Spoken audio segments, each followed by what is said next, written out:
Hello, welcome to my Gimp video tutorial. In this video I will show you how to use the Gimp guides. First go to Image, Guides, and click New Guide by %.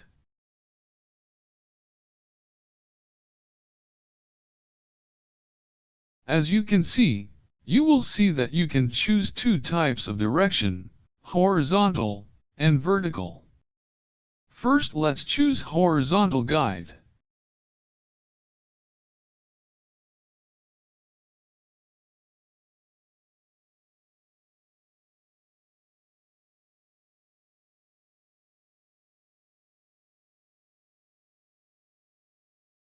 And then let's do vertical guide.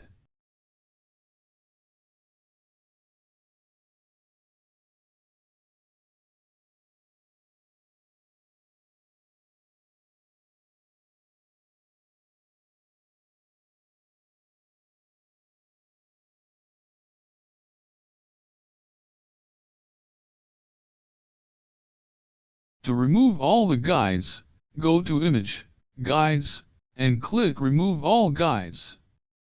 And that's pretty much of it. It's very easy to do. Just watch this video again if you forgot how to do this. And thank you for watching this Gimp video tutorial, and have a good day.